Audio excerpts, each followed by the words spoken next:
and starts another harem. No, we're talking about anime. We're talking about trash anime. We're talking about the trashiest anime we've ever watched. Oh, Group C then. The anime I've ever seen. Group C, the best trash. Sure, best. Anyways, I'm gonna jump into I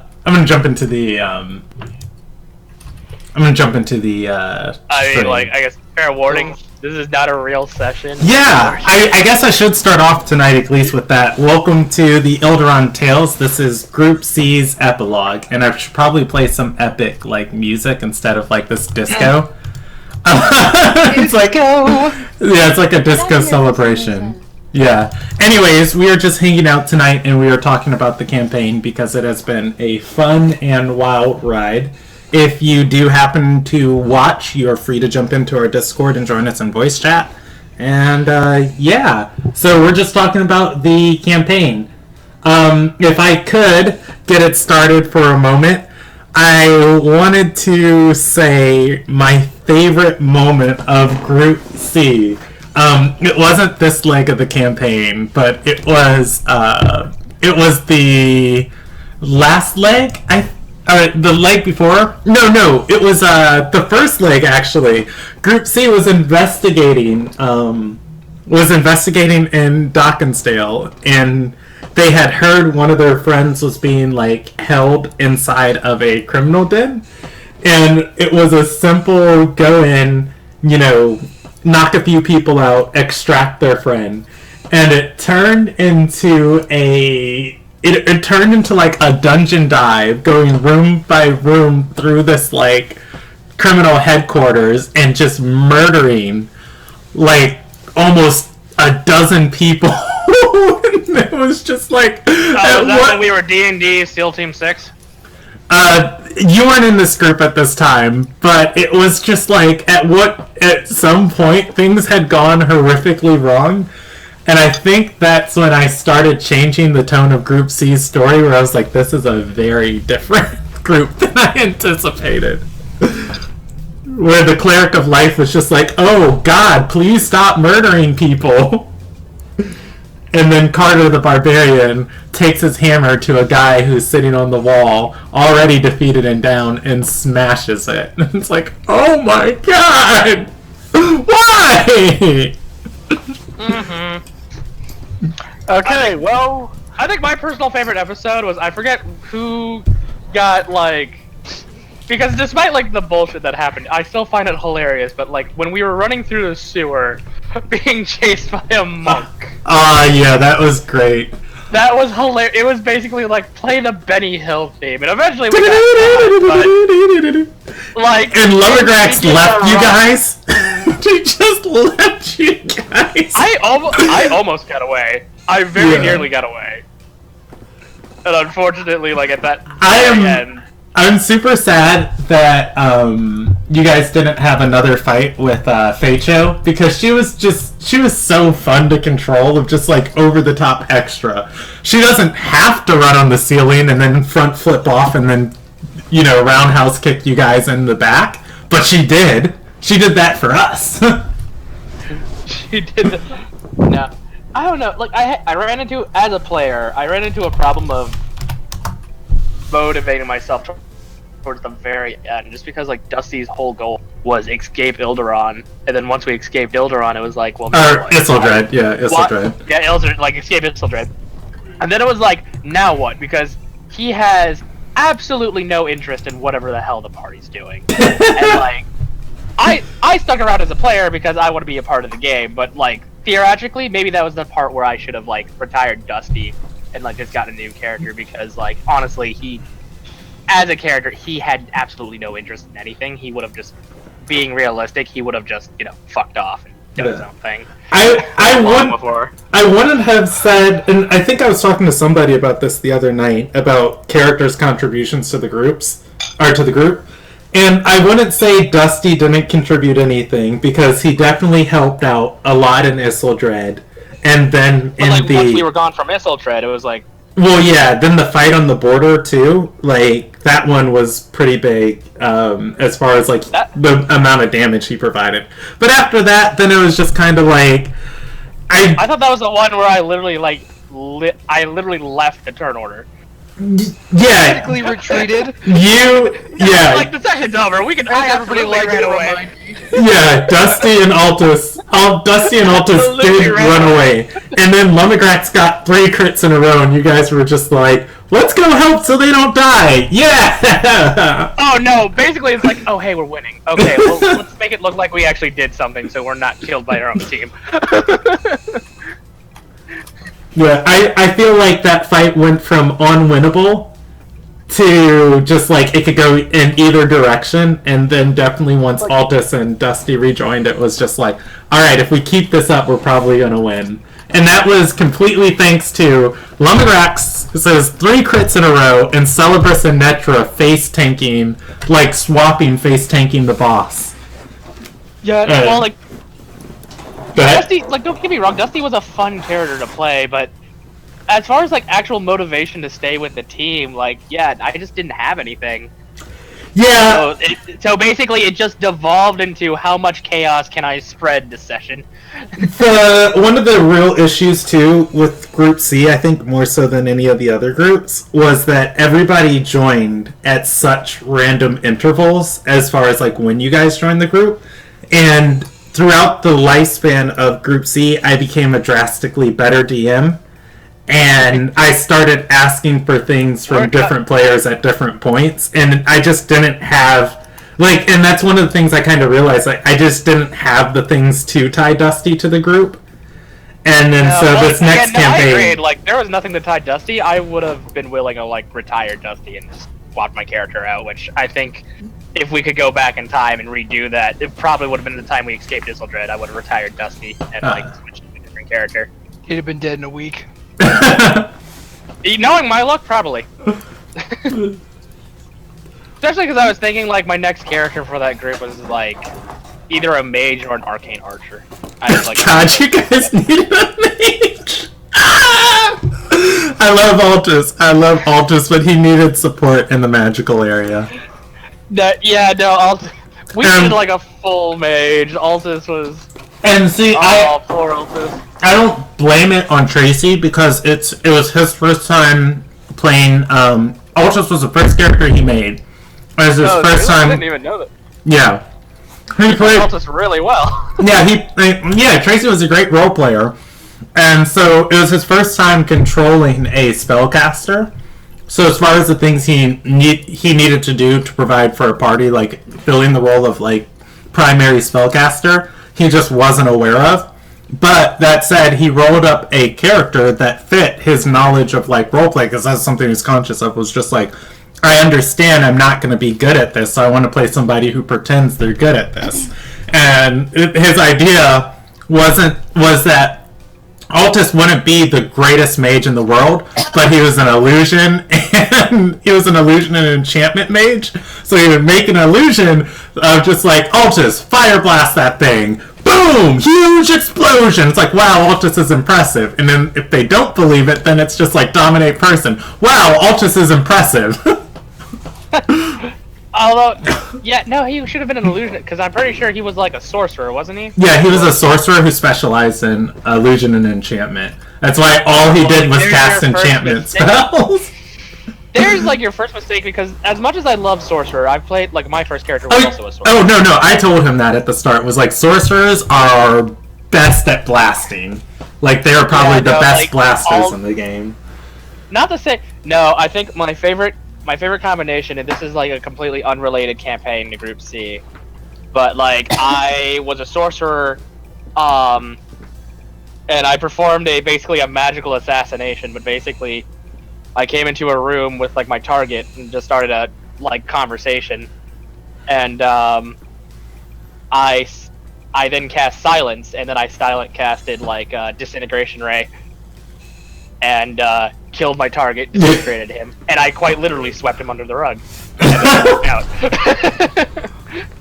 As a sorcerer, because, yeah, when you can cast silent, and then, like, you have silent casting, like, you have the ability to cast spells. that no one can hear, and he doesn't. So. Oh yeah, can't counterspell inside of silence. You can't counterspell inside of silence because you need verbal components. On top of the fact that there is no when you silent cast, you don't need verbal or somatic. It just happens. So it's really hard to tell the counterspell, as it literally just pops out of nowhere. Okay, let's get some other people inside of the Discord of moments you guys enjoyed of Group C, of either hearing about, watching, or participating in. When Carter got hit by that cannon. That was a good moment. I think that was enjoyable for me too as a dungeon master. I've only really watched Group C around the time just before they got to Ilderon. Mm-hmm. But for me, it was still Altus. I love her, and then study the place on fire. I forgot It's also the pyromaniac. No, it wasn't even a pyromaniac. It was like a I pyrosadiac. ever watched Group C. That was the first time I ever watched Group C. And I was like, oh, okay. This is what we're dealing with. All right. The architects of their own doom, because they went and got the Sun Yith and told them to attack that place. And it was just like, as everything's crashing and burning around them, from the building they set on fire, you know, the Sun Yith's like charging in, and just like, but the people we care about are in there. Oh. No, that was a good moment. I forgot about that. I was super just weirded out by that session too when I was dungeon mastering it. Because there were a lot of instances with Group C where things I planned to be dungeon crawls weren't dungeon crawls, and then things where I planned to be RP encounters were dungeon crawls of we're going room by room and fighting everybody here. And it's just like, okay, let me just think for a moment of like how this like is laid out, who's here, what's going on, because Like, I will never. how does this make sense? Yeah, I say, you know, one of the defining moments of Group C was that criminal den when I started changing the tone. But another like very big moment, and this was kind of when I should have known what to expect out of this group, was they went into a crypt to retrieve a shield from like the Calgaran family, which is like a family that is shrouded in bad news. Like, they've been very evil and they've been very good, and they fought and killed demigods and been bind to demigods and all these things. And like, historically, Calgaran mages have been some of the best people and some of the worst people. And so I planned for them to go into this crypt and really challenge the notion of just like, what is our purpose? You know, why are we doing what we're doing? And like really bring out heroics in the group. And they go into it, and there's the shield that they're looking for. And before they can like grab the shield, like this like almost undead death knight, it's like a semi-death knight, starts rising from the tomb. And it's just like, finally, I'm free, and I shall bring 1,000 years of darkness, and, you know, all of the arcane guardians that were placed in that tomb for them to keep the spirits from, you know, reviving and getting out, were engaged with the party, and then all of the guardians turn to fight the Death Knight that's like turned. And it's like, this is supposed to be the moment, you know, where it's like, you know what? We stand up here. We look evil in the eye, and we say, you do not get to grasp on this region. Like this, we're investigating corruption. We're rooting out corruption. We're rooting out evil. Not in my country. And they look the Death Knight in the eye. They grab the shield and run. And it's just like, I should have expected that, but it was just like one of those moments where it's just like, you know, they avoided I had like 2 more bosses in that dungeon, and they went straight towards the final boss room. And I was like, cool, like they can take that, like they can take it because they're at max resources. And the whole lead up to the room, there's like 100-foot wall, and it's a mural. And every, like, 20 feet they walk, there's a line of poetry explaining what's going on and, like, what's ahead in the next room. And, like, there are 4 souls of the Calgarans that they could, or 4 children of the Calgarans that they could not kill.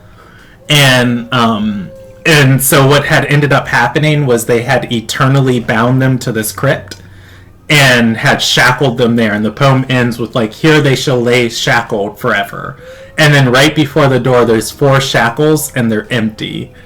And they're just like, oh, well, that probably means nothing bad or ominous. And they just push open the door. Just like, oh, okay, guys. And then, you know, that happened. And it's like, yep. I think the major tone of Group C was, we are honestly just here for ourselves. And if we help someone along the way, you know, so be it. But also, if we jam a few people, we don't really care. Well, no, actually, I do remember at one point. I think it was around the time we were still in Isildred, but it was around the time like we found out like the Tower of Happiness was like brainwashing people. I was thinking, like, hypothetically, what would happen if we got a Fey Warlock in there? Because I want to say, were we level 10 around that time? Or we were at least close to level 10? yeah, you were close to it. We were either level 10 or we were super close, but a level 10 Fey Warlock cannot be charmed and can actually reverse the charm onto the caster. And my immediate thought process was, how do I get that to happen? Because that would be hilarious. You don't. One thing that also, like, all my interesting bits happen in, like, Isildred, but, like, or Isildred. But I legit, when Dusty got captured, and then we had, like, I want to say, like, a 2-week hiatus, because, like, we just couldn't make it that 1 week. Like, that entire week, I legit had, like, been planning this, like, elaborate, like, escape plan. Like, I had keistered a lockpick. I was looking up dimensions of the pillows. I had like legit. Dusty was actually proficient with like, basically like sewing, like a sewing kit. So, legitimately, I was gonna make the guards think I had like escaped by using my lockpick to like cut open my pillow. Because it's not that hard. And then hide in my pillow. Alright, El Chapo. Wait for the check, you know, have them go into a panic and, like, you know, we gotta go out and look for them, and then I make my escape. While they're outside looking, I, like, legit go in, steal my shit back, and then leave. Because I also had the lockpick, and I had, like, all the confidence in the world that I could pick my lock. And, that just never happened, unfortunately, but...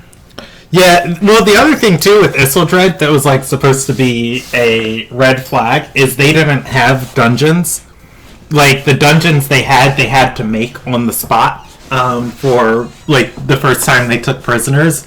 Because they didn't take prisoners. It was just like, oh, this person stole from, you know, the Overlord. Kill him. It's like, this person looked at you wrong. Kill him! Kill him! Yeah. And so it's like, that was like one of your guys' telltale signs that like somebody important was there, and the important person being like Lydia, just like, there's a prisoner. I was like, wait, a prisoner in Isildred? Hasn't been hanged? I mean, I can't speak for like the other people. I just know that me personally never put that together. Yeah, I think it was like Gelsina or somebody like tipped off your party to it of just like, hey, this weird thing's happening. When we did find out about the important person, I remember like as a party we argued like for 2 weeks on like were we even going to bother to save her, because I know me personally, I was like, no, we already have our way out. We do our plan to escape, and then we get the hell out. Like, why risk going after this random person? I like that the party saved Lydia. It wasn't something I had planned set in stone of just like, you guys have to save Lydia. Like, I see him in all... No, because you gave us like 4 outs, and I think we discovered like 3 of them. Yeah, I see him in Altus. We're just like, no, we help Lydia. She helped us, we help her. And then Celebus was... Altus was with me. Celebus was also a pretty good person. I'm just like, alright, you know, if she doesn't want to be here... Our party got pretty divided between, like, the thieves and, like, the paladin. The 2 paladins, because you had Celebus who was taking paladin levels and Netra. Oh yeah, and Netra was actually a person back then. Yeah. Yeah, I didn't do Netra's character justice when I had to control her. I was just kind of unprepared to control her each time. Forgot that Netra was even in our party, in full honesty. Yeah, I probably should have just wrote her off, like, after the second time Pernene missed, so just like, oh, and Netra said, I'm gonna go flop in a river. I'm gonna go flop in a river, and she never came out. Yeah, and then we lost JJ too. He was playing Carter for one leg, and then he played Zodra for a few sessions in the next, and then we lost him. I really enjoyed RP with JJ. It was a lot of fun having him in the groups. Nah, unfortunately, like, people's schedules change, and we can't predict all of them. Oh! For me personally, like, I'm getting a lot busier this time of year, so I'm doing less. Fun thing for the next set of campaigns, I've told you guys I'm doing cultural traits. Regional traits where you can swap a racial trait for a regional trait. One that comes from Isildred, if you choose to, you know, your character's like rolled up in Isildred, or lived in Isildred. Charm Resilient, you have an advantage on saving throws against being charmed. Additionally, you can recognize when other creatures are charmed by a magical spell by making an insight check, with the DC equal to 10 plus the spell level affecting the creature. So, you know, one thing that was talked a lot that at least didn't happen within our time of playing, the raid to go free Isildred. yeah! Does that happen in our 16 years, or is that going to happen? I have actually been thinking a lot about that, of like, how would it go, how would the Kelkin get in and do stuff and then get out. And so I think that gets really determined on Lathy and Galcena's success. And I feel like me as a dungeon master am more biased towards the characters I create, where it's just like, I want to say, boom, they succeed and everything's happy. I feel like it would be fair to roll a die. And I wanted to ask you guys, should I write the ending that's fun, or should I just leave it up to chance? Write the ending that's fun. You've now entered the point where this is a novel. Fucking use your control, bastard. Alright. Honestly, I am the person where it's like, I feel like they've prepared this so well that I feel like they should fail, actually. And like, it should become a plot point for the new season of like, Oh, we it's failed so once, but like we could try again, and or like now like the gods are getting involved now that they're aware of Isildred's existence. Yeah, that... Give a shit. Did you just call Altus a god? No, I said Renalta doesn't give a shit. Oh, Renalta doesn't, yeah. Okay. I mean, no, like I'm throwing that. That's my personal suggestion, but no, yeah, you are the DM, so whatever. I really like that, because that was the other thing where it's just like there's so much story in Isildred, and if I just ruled that like, oh, NPCs have came and, you know, raised... And everything's better now. I think it would actually, personally, I think it would be better if like they actually failed and like we still need to go help fix it. Yeah, so that might be Here's the better question. How do they fail? Did I kill Celebrus' daughter? Wait, what do you mean by that? Killing I'm Galcena? pretty sure that we doomed them to their own deaths by letting them go. Adventures. Oh man, that would be like a great... I mean, like Group D, they like our vampires discovered that, oh, we know of its existence, but like I feel like they would prepare. Maybe like they somehow got word, and they were prepared for an invasion, and it's like just like, how do you fight an enemy that's like in his own dimension? with stabbing? I don't know. It's just suggestions. I killed a vampire in his own lair through sheer stubborn force of will and a Dumont. I like how Dumont's treated as an item. Mm. You know, it's like nothing but my bare fists and a Dumont. I mean, it's well within my character to not treat you as people. I didn't treat Alma or Marrow as people. Yeah, but I mean, like, you could also chalk that up to, like, shifter racism. No, just assholishness. Yeah, I think if anything went wrong, it would probably be a lack of information. Maybe of like them going in and, you know, maybe a portion of the force being charmed or dominated and then turning and, you know, bolstering. And like Wilhelm's. Mm-hmm. Good. That's true. Like, they do specialize in...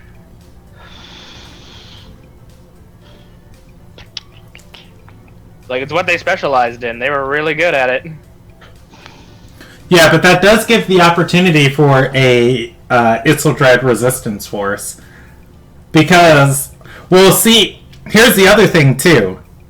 I am going and assuming somebody kills the Fifth Ascendant. Like, I'm Drake. just assuming somebody does. And he was the backdoor force.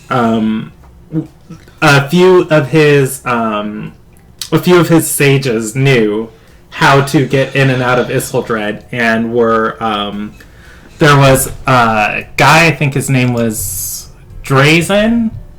There was a merchant who would occasionally trade with these people, and Isn't that how he escaped? Like, through the merchant's back door?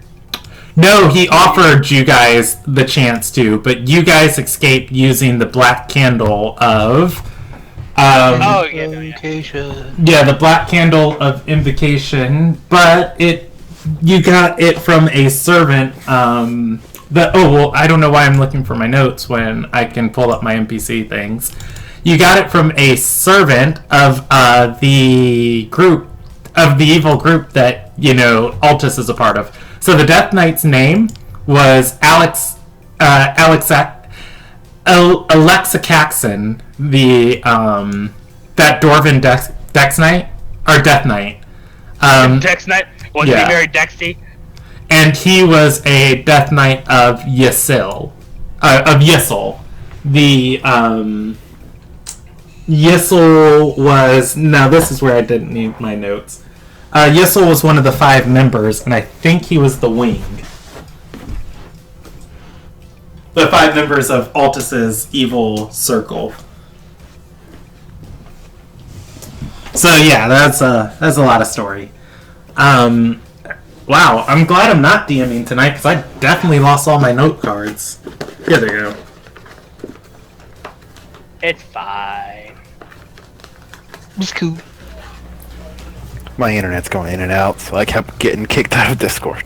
Oh, welcome back. I lost so much of the conversation. I was like, what's going on? And finally, my internet decided to show me it's going to die. So, whatever. I blame the cold. Wait, are you back?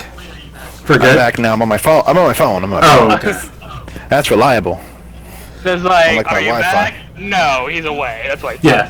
So in Ithildred, there was a Dwarven Death Knight who had a black candle of invocation. He had promised it to the scholars, the historians that were there, and they couldn't use it because they had all bound themselves with demons in order to, in exchange for power and the ability to sustain themselves in Ithildred without having to rely on the Overlord's mages. And so they gave the candle to the party. That Dwarven Death Knight was in service to Yissil. Yssel was the wing, and he claimed that his master was coming back for Isildrad. Ooh, I think that would probably be something too that would happen to Isildrad, of like, if there was like a large-scale invasion, I could definitely see the Gemite Snake and the Wing like hiding themselves inside of the ranks, or at least hiding agents in the rank and ensuring the invasion failed. Yeah, that could definitely happen. And maybe even an assassination on Cadris. And then just leaving Isildrad into like a state of chaos and disarray. Is Sinifin the new lord of Isildrad?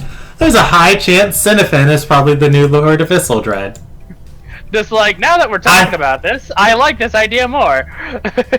I think we're gonna go with one of the 8 mages of Cadris' circle becoming the leader of Isildrad. Alright, let's have a vote. There's Sinifin. He was the guy who... the fate of Isildrad to fail. Yay! Yeah, he was the guy who made... he was the guy who turned all of the scavenged trash into edible food. And there was Periphas, who was the one who was in charge of making sure all the dissenters were properly brainwashed. The brainwashy guy or the food-makey guy? Which guy do you Probably the think? brainwashy guy. He's more essential. Wait, say that again, Rob? The brainwashy guy. He's the brainwashy guy. guy. He Alright. would just brainwash his allies to make sure that he would get it. So the question of what happened to Isildrad, it is now led by Periphas. And he has ushered Isildrad into a new era of prosperity and happiness. Quote, unquote. Yeah, that's what we're going with. Hey man, you always gotta put air quotes on shit, for some reason Arter thinks Fucker is a hero.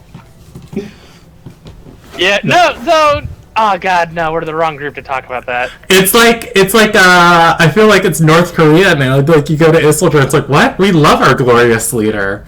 He's so There great. is no war. There is no war outside Ichiban Bay.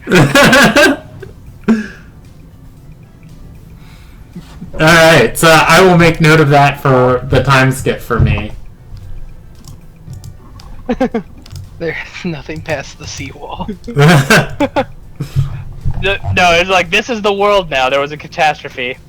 And this is all that's Oh my left. god, it's custom Robo, but with high fantasy. Yeah, almost custom Robo. Kind of also reminds you a little bit of Attack on Titan.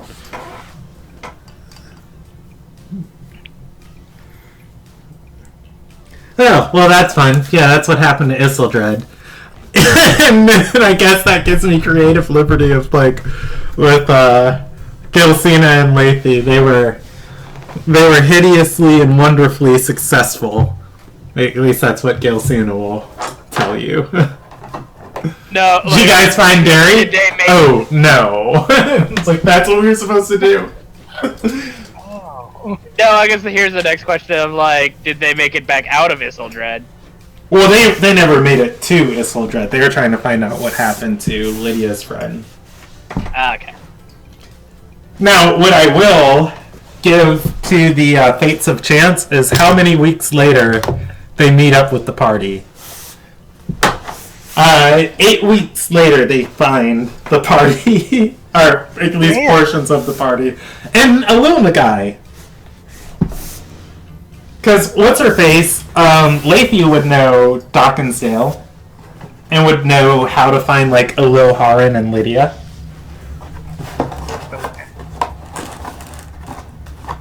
I'm just like, oh yeah, we never found those people. Oh, right, those people. Yeah, about that. Are there any more unresolved strings?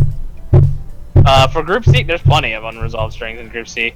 I haven't taken Tengu's spine and separated it from his body. Yeah, that may be solved in the All-Star game. If I choose to run that. Also, I was Dusty and Altus have not that recruited Tengu's impending death may or may not be important to Grax surviving. Oh yeah, Lumberjacks.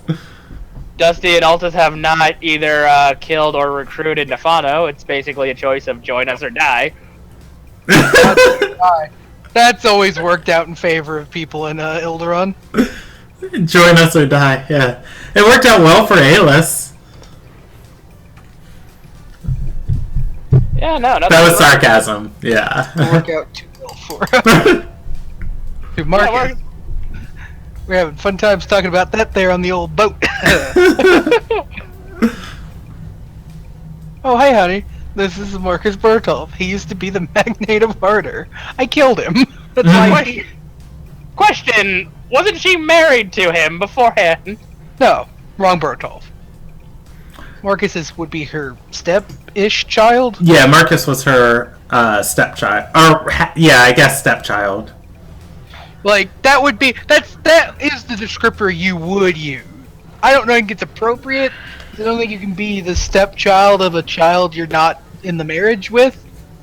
Yeah. You know, just do us part, and she died. Just do his part, and then she died. So well, I haven't and then she wrote. came back to life and then met Father Anderson. Although you guys never got officially married. You were basically married. You acted like you were married. We were co-parenting. Yeah, I was gonna say, if that is your idea of the marriage, never get married. She's like, yeah, she trapped me in a maze. It was maddening. Anyways, So on an unrelated note. So anyways, if you think she's a good mom, she's a good mom. Don't. You know how they say in a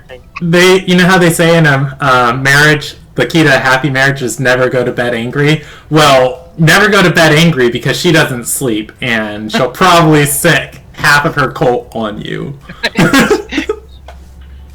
Don't go to bed, man. She never sleeps. She's always mad, Cap. Just like, that's my secret, Cap. I'm always mad. Well, it's like, don't go to bed angry. Father Anderson doesn't know any other emotion. Sadness. Tiredness and emotion. It can be. It should be. Oh, another really good moment of Group C. Oh, wait, no, never mind. I lied. I guess, characters in Group C. Because I was just thinking about Roman, and when they first stumbled into the Shadow Plane, and Riaz Mari, the wife of Genprius Mari, she had died, a few days before, and the party had resurrected her. And when Ramon left. And when she died, she saw Roman's dad on the bridge, and so a fear hallucination of Roman's father appeared when they were in the Shadow Plane, because it was making their fears come to life. And Roman got a chance to see his dad, and I was just like, oh, that was a really good moment. But it wasn't a Group C moment. It's a Group B moment. So my history is tied to Group B. Let's talk about character growth, because Jackal had, or lack thereof. Yeah, as I say, Jackal mentioned that Dusty's arc was pretty much complete when he left Isildred. I felt like there are some more things I could have did with your guys' characters that I wish I would have did better. Does anybody have moments? Do you have any examples that you could tell the audience? So there was a lot of emotional stuff I wanted to do at Fravia. And one week, I just had, the best writer's inspiration. I'm just oh yeah, this character's going to talk to her, and mention this, and then this is going to happen, and then I can bring up this, and then have, her, a chance for her to roleplay like this. And then it just never happened. I didn't push for it. Oh, go ahead. The statement of this session of man, it just never happened. That's okay. Fravia had her slightly emotional moment when talking to God damn. Crow's dad. I can't remember his name. Walter. Oh yeah. Papa Renopal. Yeah, Papa Renopal.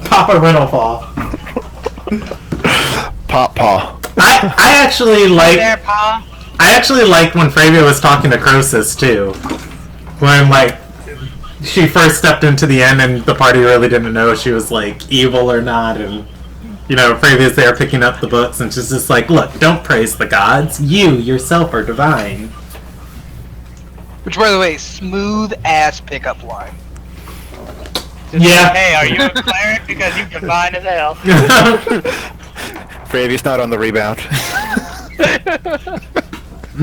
Croesus is. Still in the mourning period. I've seen that woman's house. She's not. She's not over it.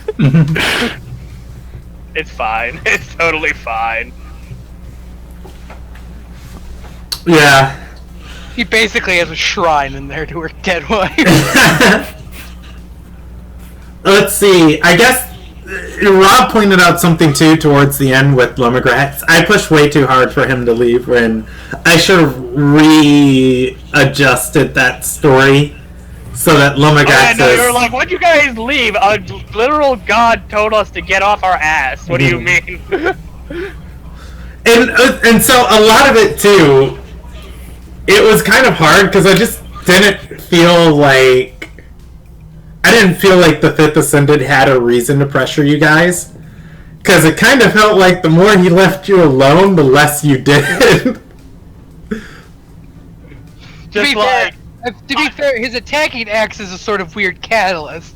Because it's like, shit, we gotta get... It's like, one, you have to get moving because you don't want to, like, deal with more of his crap. But then, two, it almost refocuses you just because, oh, that's right, we gotta get the Beak of Hold. Why do we have to beat the Hold? Well, it's obviously super important the shadowy bastards trying to, ballista us to death. Oh wait, was he the one that I completely... Yeah, he hired them. Yeah, he's got mad resources. That was one of the reasons he was recruited. Dusty had like a whole conversation of like... He started talking about like, no, gotta save up the gold, but I'm thinking of getting a second ballista. You should absolutely get a second ballista. That thing's cool as hell. Why don't we get a ballista, guys? Oh, that's group. Think of all the practical uses we could with it. That's Group C's new battle strategy. Dusty on the back with the ballista.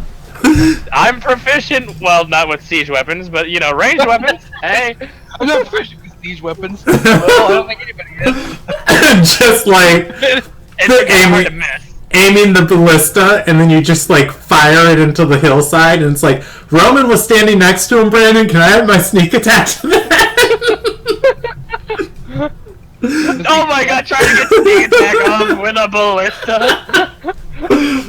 I rolled with advantage, they didn't see it coming out, didn't they see it? Like, how did they not see it coming? No, by the way, Roman just a ballista bolt just whizzes past you, just a few feet from you, and nails the guy you were just having a sword fight with. It's like a foot and a half in diameter, and it's just like, but how? 10 feet long? 10 foot long, foot and a half wide. God, fuck you!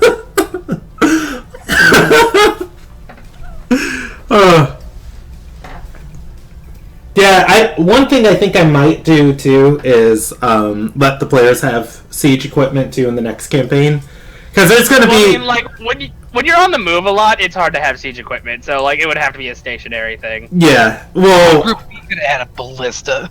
So a noble group is we got ballistas, we got I still want a seafaring campaign. Just give us a pirate ship. There is. I want to get on boats.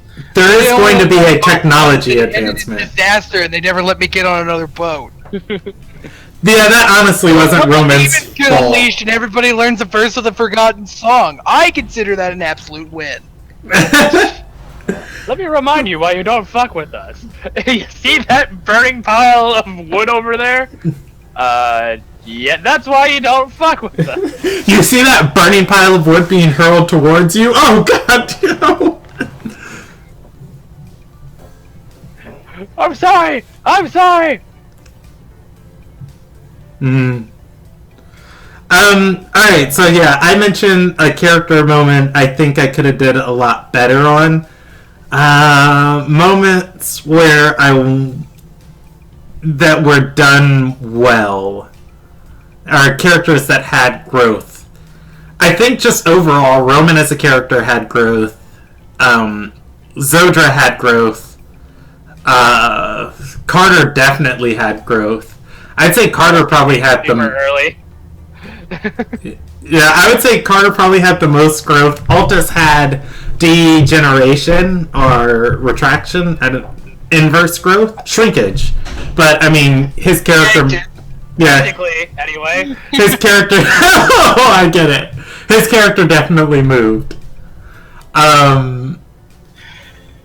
I would feel, even though I controlled Icium in some of the later sessions, I would feel Icium had pretty decent character growth. Out of everybody, though, listed, I would say... I feel... Go ahead. I was gonna say, I feel like Grax really had, the spotlight towards the end. Yeah, he did. Yeah, and Grax, coming to make the decision to do the kill, I think that was good, too. I don't know, maybe, yeah, I would say Lumigrax probably had great character growth. It's really hard for me to give that to him, though, when Carter, Carter had really good character growth. You guys didn't have the opportunity to play with Carter, but he was in the first set of campaigns when it was groups 1, 2, and 3, and he was just this criminal barbarian smuggler, murders people, doesn't care about anybody who's standing in the way between him and his goal. And his goal was to end slavery, and then just the measured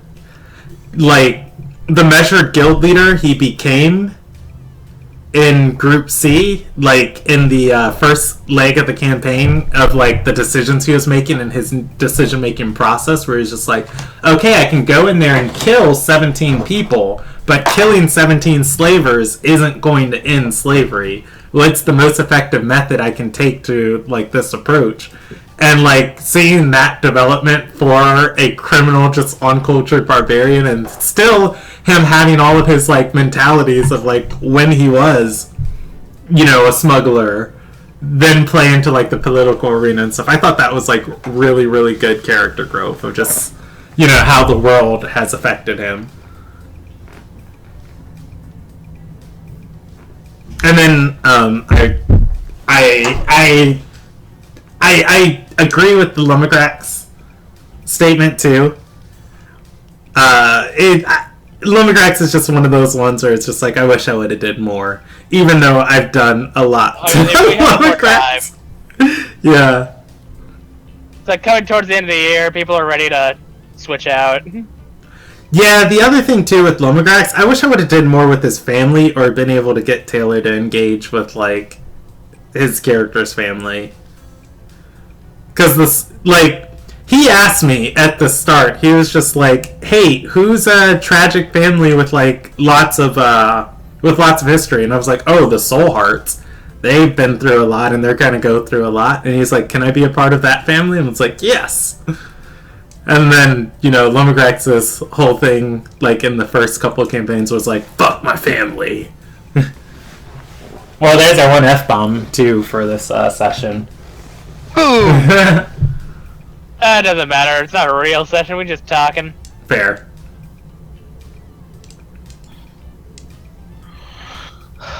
So anyway, as we continue talking, feel like I spoiler warnings for any anime that may come up, or... Say that again, Rob? I feel like I engaged with Lumigrax's family more than Lumigrax. Yeah. I had a... Didn't we also frame Lumigrax's family at one point? No. No. You guys framed another family called the Alicans. But it's fine because Lumigrax framed them early, or rather, Group 1 framed them earlier, so their family was already in disarray. But they didn't really frame them for much of anything beyond what they were already doing. They did some pretty bad stuff. The leader of the Alican family turned his younger daughter into Emberstride and sacrificed, and started a cult and sacrificed a bunch of his cult in order to do so. Then I feel like that's not real. That's more blackmail than framing. Well, Naming implies that it's false. well, no. So they did do that. It's false, but continue. They did so the Alakan family did do that, and then Group 1 of their own volition kidnapped a noble named Rachia Renopal Surreal because they wanted to. And I think that came up at some point. yeah. And then after those assholes. yeah, then after they kidnapped her, they blamed it on the Heart of Embers and was just like, oh no, this cult paid us to kidnap them. And then the cult leader was, the Alakan noble. I forget what his first name is. And Anadelia then added that to his litany of crimes. It's like the ever-growing list. Yeah. And then Anadelia had Lumigrax kill Alis, and then blamed it on the Alakan of just, he was brainwashing more people. Oh, he's already got an established history of this. Yeah, exactly. So it's, really easy to believe. And that's why, what's his face, his Father Anderson's, That's why his defender. in jail. Hey, on the bright side, she's probably gonna get out soon, and guess what? She doesn't have to defend me anymore. Because I'm dead! Because I'm dead! Just like your job. Everybody gets a happy ending. Your job was to teach Father Anderson how to be a respectable noble. And it's like, I know, I was trying, and you did it well. I did? Yeah, he died a hero. Oh. And you're free to go. Oh. Wow. Man, this answers a lot. But, also, I know this is more a Group D thing, but all relevant characters are here for it. Would we have followed Father Anderson's final wishes of... Yes. You absolutely revealing? would have. You definitely would have followed my wishes to a T. Because you loved and cherished me so goddamn much. Yeah, I feel like... Because we love and cherish you so much, did we want to ruin your public record, though? Pretty much, you're a goddamn Ardorian hero. You cannot. Basically, maybe we would tell, a magnate, but as far as the public goes, it's that would ruin so much, both for her and... This also means you truly live up to the title, never meet your heroes, because people that worship you as a hero can never meet you, because if they actually you'll be like, oh no. I literally named my character. I need to guest star, by the way, Brandon in the Nobles as a ghost. You invoke the spirit. That character can meet his hero and learn why he has a shit namesake. Actually, both him and the main NPC need to learn why they have a shit namesake. Just like you invoke the... Go ahead. In the time since his death, there's been a lot of children named Anderson.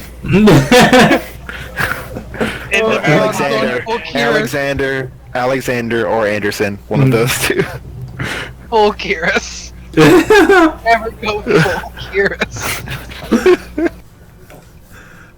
You invoke the spirit of Father Anderson. You summon his ghost. You feel a disappointed look looking down on you somewhere. Gilsong also make you... Didn't Gilson also make you his representative? Yeah, he did. And so more stuff for Gilson. I'm an Ardorian hero christened by the first descendant. It's even more to your legend. Yeah, no, it's we really can't ruin your public record even if we wanted. I'm convinced. No one would believe it. It's fake news. It's not that they wouldn't believe it. It's that they'd be like, Lord Anderson killed Marcus? My God, he knew it before the rest of us. What a champion! It's one of those stories. Yeah, I'm not the Messiah. Why? I'm just thinking back to I'm thinking back to fucking a Monty Python skit where it's I'm not the Messiah. He's so humble. He must be the Messiah.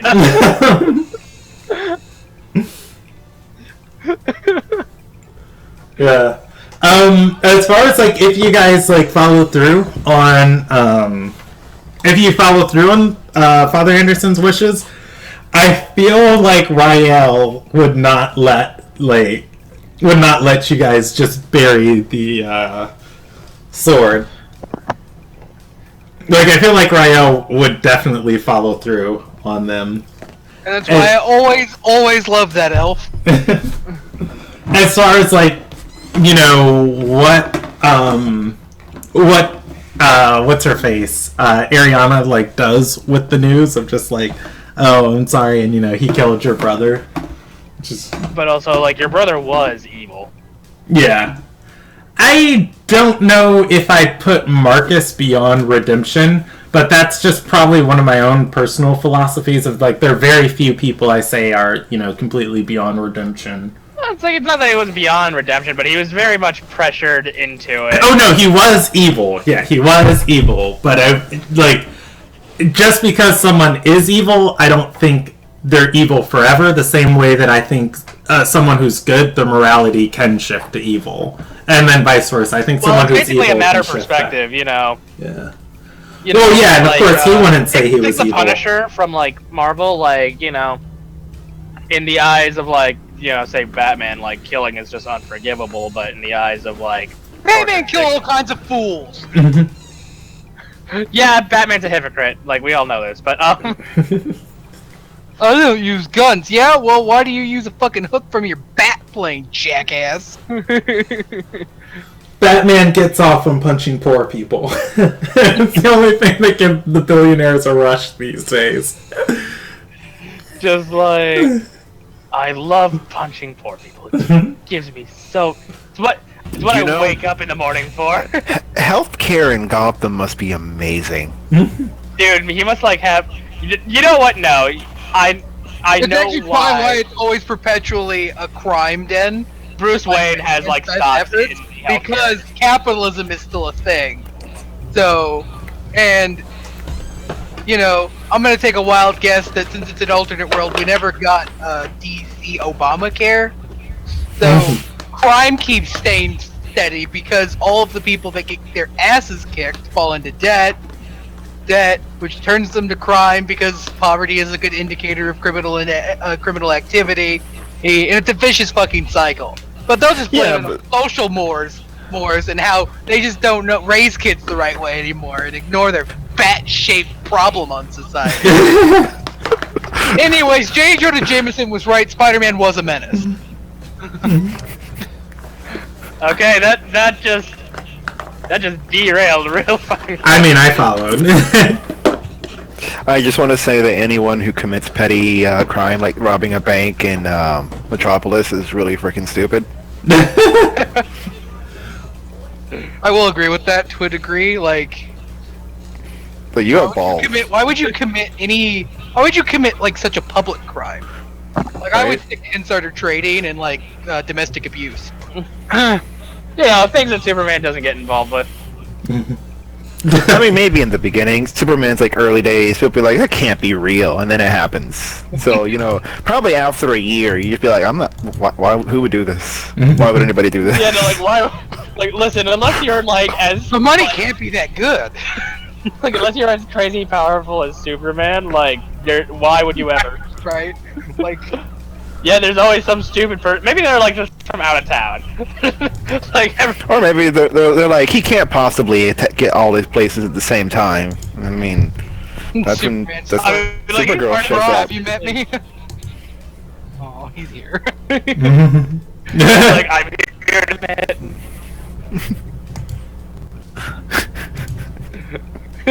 No, just like Superman literally just shows up and he just like puts the just drops it and like just holds out his hand and says, just trust me. Like we both know where this is going. I know this is still derailing, but it's like one day Superman just flies through Gotham, runs into someone doing crime. They're like, you know, I want Batman now. I don't want you. I never thought I'd say it, but I want Batman. I want Batman. I at least have a realistic chance to get to Batman. You know, he's scary. You know, you gotta be concerned about any asshole that's gonna run around dressed like a bat, right? But he's a dude. He's a dude that bullets work on. You know, maybe I get lucky and I kill the bat. You know, I get killed fucking Superman. Like, you don't get lucky. I ain't a big enough criminal to get fucking kryptonite. I'm not Lex Luthor. I'm not a penguin. I'm just some random thugs. Like, shit, I'm just trying to make rent, G. I mean, like, let's talk about, like, the Joker is, well, you know the Joker, but Joker is also just a normal dude who's insane. And seems to have an infinite amount of money for an insane dude who spends a lot of time in an asylum. Like, those death traps are elaborate. There have been some iterations of the Joker where he's like a spirit that possesses people. Yeah, I don't like those. Yeah. But I was just saying, they exist. I was gonna say, maybe he's just really good at stocks. That's like a secret thing. No, that's what the Joker does on... The clown Prince, it's just Jim Cramer. I was gonna say, like, that's what he does in his off time, like, when he's not, like, making death traps for Batman, he's just, like, doing insider stock trading. Like, to get enough money to do his stuff. Just, like, goes to Netflix cans for this much, now that's a joke. It's like, what the fuck? Oh my god. You know, it wouldn't even be that weird. I mean, Harley Quinn was an actual, like, psychiatrist. Right. You They know, have to have, like, off times. Probably go back. Hey, God damn it, that's a show I want. That seems like a good-ass DC animated comedy show. Like, the villain's time off. just an anthology of what, like, Two-Face does when he's not trying to, like, kill Batman. Like, it feels like a Teen Titans Go type thing, but it still sounds really funny. I mean, it could be a Teen Titans Go thing. It could be a Go Yeah. That's fine. Well, I think, no, I'm basing it off because they had that. They had, like, a Teen Titans Go episode where they showed Hive, but it was the Teen Titans, like, messing with them at the same time. But, like, that only without the heroes messing with them. They're just having a day, like, a life. It's just a day in the life of Hive. Just like a normal day. It reminds me of, the show Wander Over Yonder. Before we keep talking, did you guys have any more questions about Group C before I'm gonna end the broadcast? Before we, like, derail this further. Oh no, I man. think Group C is pretty done. Like, I mean, for the most part, How like... much shit am I gonna get after I get my brain back? Wait, what do you mean? By who? Whoever. I mean, no one's Tell me really I'm gonna give you kidnapped shit. by Lydia because I may or may not have been trying to kill a noble. Yeah, I don't think you'll get a lot of shit just because, like, I know for a fact Altus and Dusty... I said Alti for some reason, like, That's the name, Alti. that's the ship name. Like, definitely don't give enough of a shit about you to stick around. Yeah, I feel like after You guys giving would be the best gift you've ever given me. I feel like after Roman gets his like mind back, like of course there'd be some back and forth, but if he explains like, no, I wasn't gonna kill him. I saw someone else trying to, and I was like stopping him, and you know, there's enough evidence to collaborate that or corroborate. I think that's No, collaborate. You had it right the first time. yeah. Anyways, that you know the party would kind of lay off of Roman. All right, so I wanna talk about one final thing. What happens to each character? So let me grab my note cards, and in my headcanon, I'm going to tell you guys what I think, or you know what would happen to him. So if you guys wanna wait. I was about to say, when did Siegfried get into this group? He just wanders in. Hey, I just fought a demon. Hey! I don't know how I got here. How you guys doing? Alright, like... All right. Demon, send you to the four corners. So I'm Roman just gonna go through all of my character cards. So Lethe and Gelsina. Or rather, I guess I'll do Lethe first. After going back to Dockensdale and talking to Ilderon and Lydia, and you know, informing them, I feel like Lethe would definitely become an adventurer since so much of life was denied to her. And going on a just quest to discover Ilderon. And I feel like she'd be more enthralled with Ardor Sarai and some of its darker elements. Oh yeah, like how much thief skills did like Dusty pass on her? Well, she never learned Thieves' Cant. She did learn how to read, and she did have the magical book, which I feel like would ignite a study in magic for her. And then my next card is I did teach Gelsina. her to pickpocket. She actually did pick that up. No, you taught Gelsina that, not Lethe. Lethe was the blind girl who died and got resurrected as a high elf, or reincarnated as a high elf. Gelsina, I feel like they would be an adventuring duo. With, Gelsina kind of being the muscle behind the two. I feel like they would definitely make a living out of the border region between Ardor Sarai and a Lilnagai called Doredge. Let's see. Stormbreak. I'm literally just going through all my Group C cards. The sword that Lumagrax has. Stormbreak, the sword that broke. If Lumagrax... I don't feel like Lumagrax would be a participant in the All-Star game.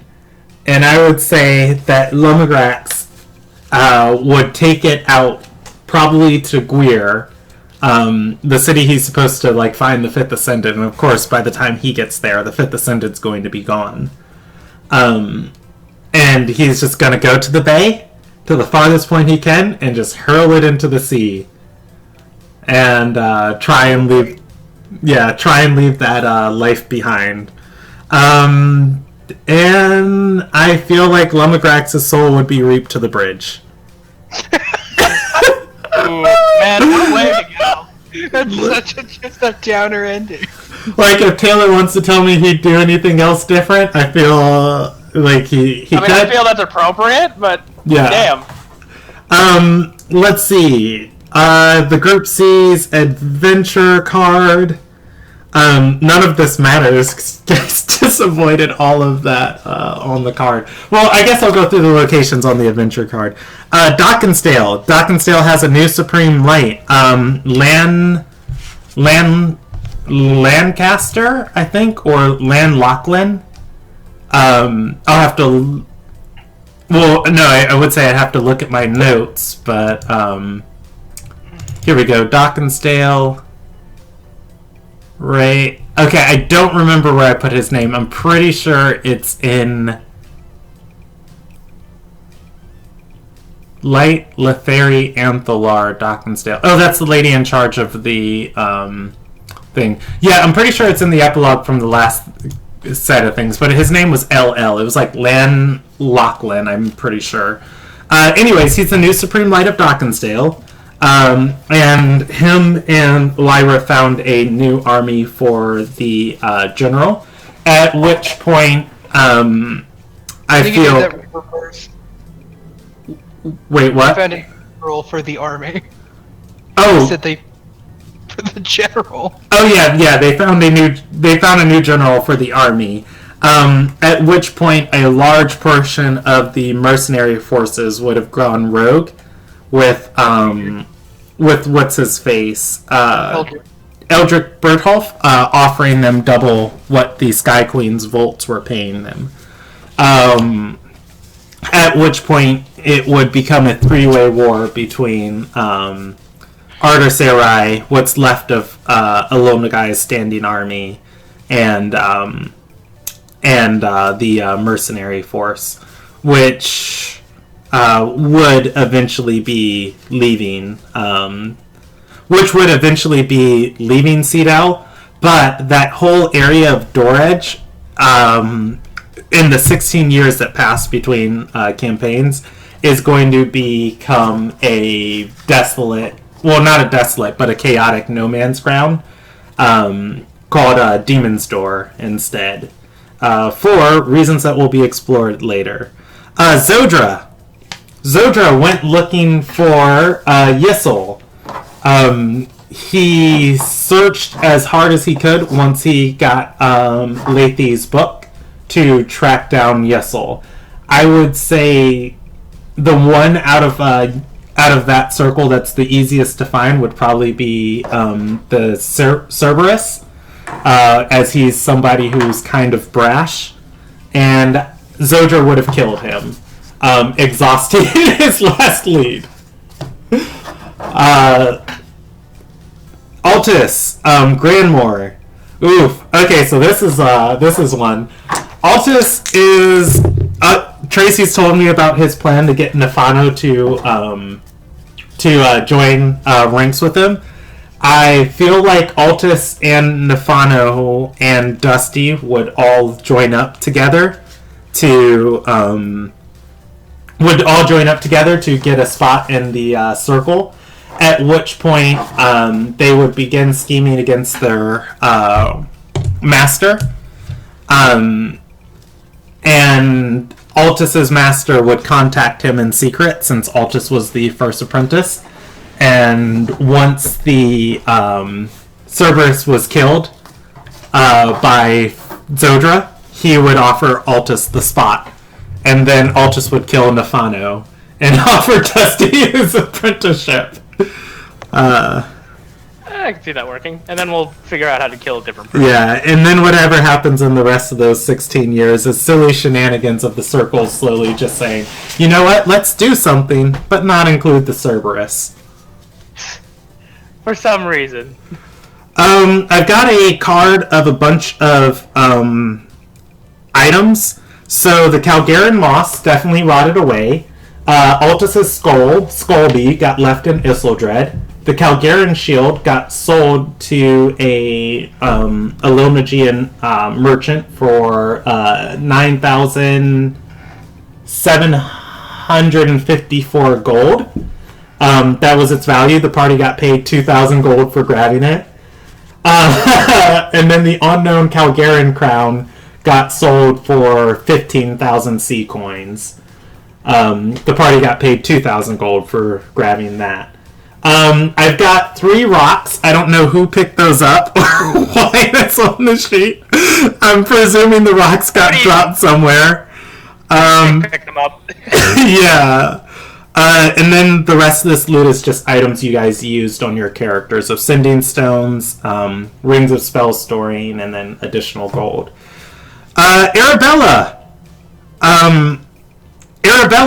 abandoned her family and abandoned Arter Sarai. She joined the Risen, becoming one of the first Ardorian nobles to join the ranks of the Risen, putting her in line to become, giving her the chance to become the Sky Queen of Ililnagai. Does she ever achieve that fate? Arabella actually got nominated by her school to become Sky Queen. She loses the election, though. Let's see, who's this? Rodney One Eye. Rodney died. She's on the boat. Rodney dead. Icium Seri Song. Icium returned to the Queen's Court to continue making maps of the world. Most recently, the updated map is the one mapped out by Icium. It is still incomplete and not completely accurate of Ilderon, as are most things that Icium does. Lumigrax. We talked about Lumigrax. Netra Gaisis. Netra returned to the great Temple of Daridel to find it ransacked and destroyed. At which point she started rebuilding the Order. Did the Scroll Bearers ever come back? The Scroll Bearers were found alive and they returned. The Great Temple of Daridel has a set of scrolls that hold the truth on them, as it is called. These scrolls are entrusted to one member to hold for their lifespan until they die. This temple was ransacked in recent months, and the scroll bearers went missing. Let's see. This card just has dates on it, and you guys know all the dates. And the last card, Roman Drake. Wait, why don't I have a Fravia card? Oh, I don't have a Fravia card. Okay. So, anyways, I'll do Fravia last. Roman, Fravia is unable to acquire the diamond dust. You spend the rest of your days with one intelligence, but Kenyara loves you anyways. No, I'm kidding. Really not Wrong is my lack of intelligence. Oh wait, I don't have a dusty card either. Now that you say that. No, Fravia has heal. I was with Altus, remember? I become his apprentice. Yeah. And then we plot to go kill a different member of the circle. And you guys are free to, say your characters would do anything different, but I feel like for Roman, Pretty accurate.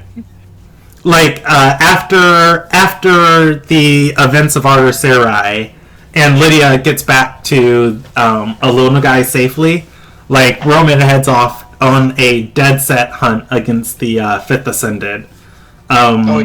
His journey would take him all the way back to Gwir, back to the South Wind, over into the Inner Sea, through the Tide Gate. Once convening in the Tide Gate, he would be reunited with his order, because I think he did choose to join Order 47 or 42. Tentative. Yeah. It was like tentative based on I have to handle these things. Yeah, with Kenyara eventually joining his hunt.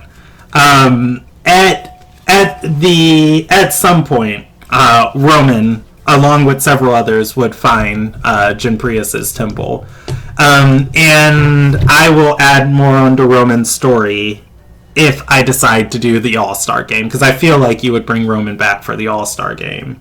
I would. And then Fravia. Fravia is a character that I don't have a good grasp on what she would do. Yeah, I don't either. Like, part of me would be like, she might go with Roman just out of obligation to finish off the Fifth Ascended. Okay. And then after that, like, what's retirement look like for Fravia? After that, probably go back to Ardor, stay as a bodyguard for Tristan for a while. I don't know, like, no, here some Sunday school at the temple. Here it is. Fravia hears about a new cult circle of mages, with Altus having joined them, and she gets a new hunt that she has to save Ilderon from. I'm kidding. Probably.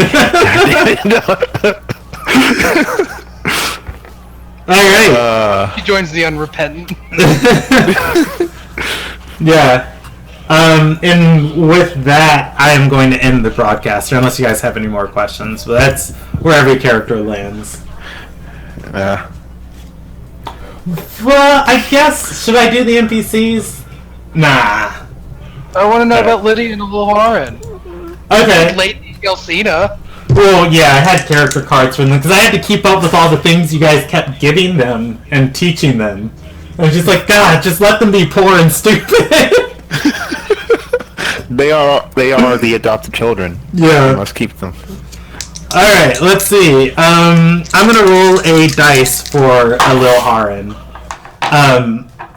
Yeah, Ilderon is actually going to return to Sky's Reach. And she would be, in 4 years, she would be nominated to become, as a chance to become the next Sky Queen from her school. And Ilderon would feel she's unworthy of the nomination and would decline it, with it going to another member of Elegance. She would then, or rather then another Sky Queen would take the place from Elegance in her stead, or rather another Risen member would take the place from Elegance in her stead, lose the election, and then on the next cycle of Sky Queen, somebody else or rather another person would be nominated from Elegance, and then would win the election. Putting Ilderon out of the running to be Sky Queen for another 8 years. Which would be, let's see, 4 plus 4 plus 8, which would be, we'll see in the next set of campaigns who the next Sky Queen ends up being. Lil Arn could be the Sky Queen starting. Wait, Um, so I have questions. That was determined by a die roll. I rolled, does a Lil Harn become Sky Queen, and it was 13%. So no. What school was Arabella from? What school would Arabella be from? We can decide that now. No. She got invited to the. She got invited to the Risen from the School of Purity. Oh yeah. So, I'm just saying that this mysterious Sky Queen that succeeds Sarai, or Yeah. is it Sarai? Only comes from one of 2 schools. One of them's Honor.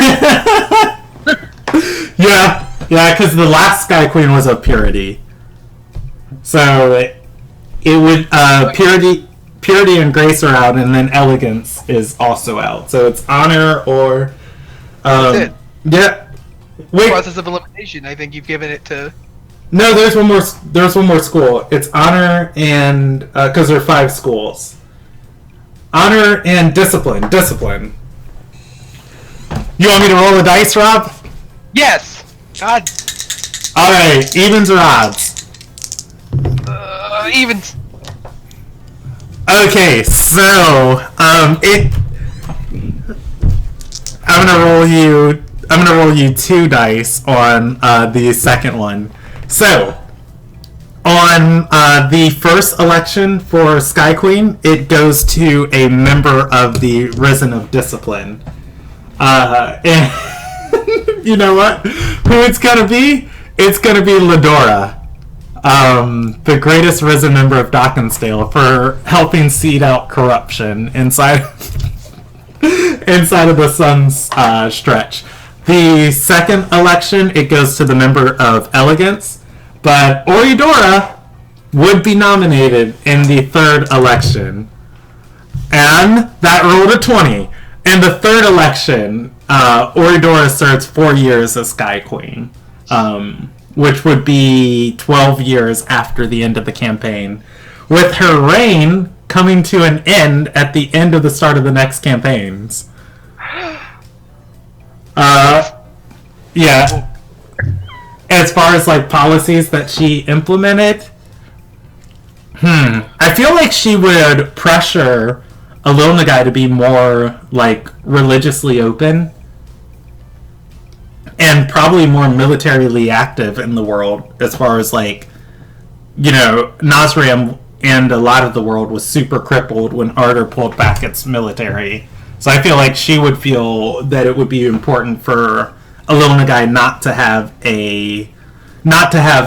gold set aside for a mercenary force, but actually like a standing royal army loyal to the throne of Sky Queen. Which would be terrifying for the other half of the country that, you know, is governed by the Sun Yith. And huge swings of power and huge things of probably civil rebellion for a little more bit. Militant, Alona Guy, bitches.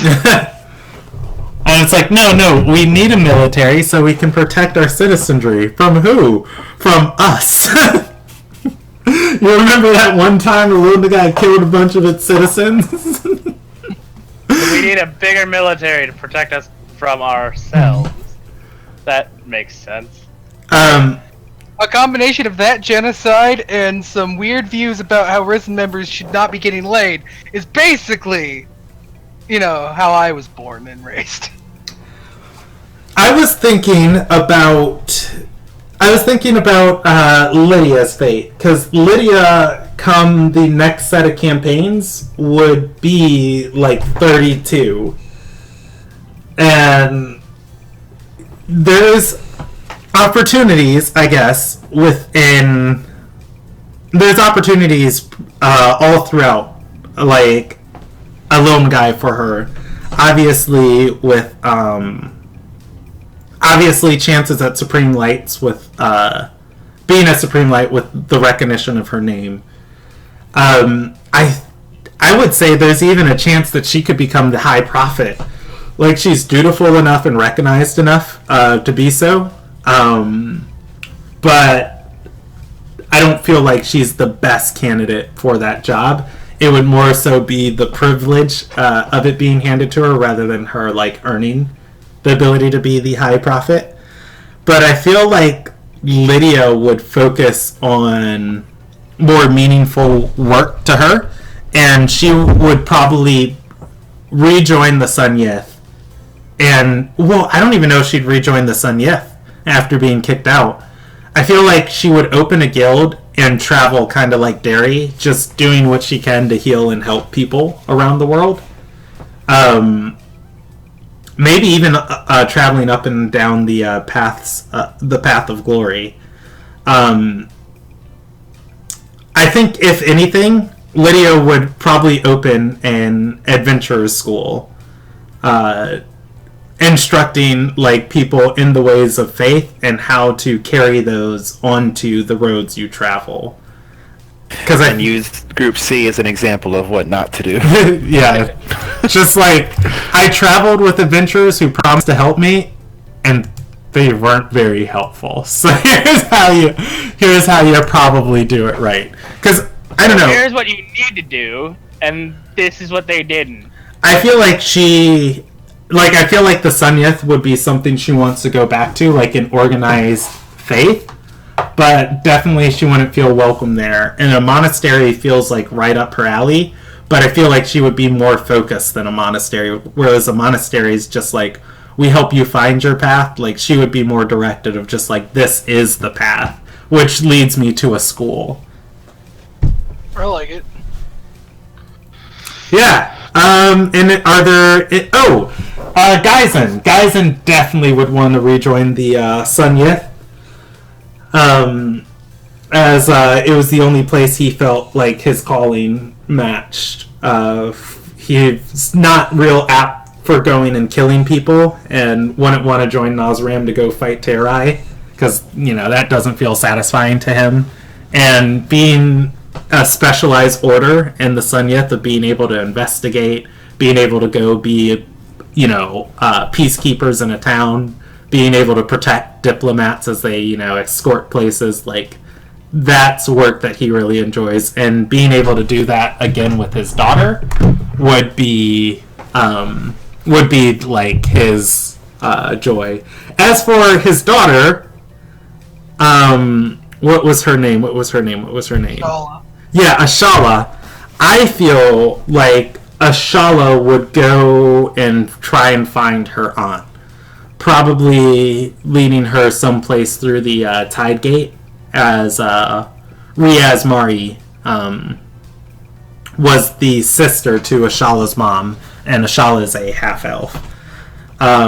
So a couple years inside of the Sun Yith with her father before when she's old enough to reasonably travel on her own without anybody like questioning it. She would probably go after Riaz. And that's all the NPCs of Group C, I think. And I'm going to end the broadcast there, and then we can go back to talking about Batman. I'm just so happy.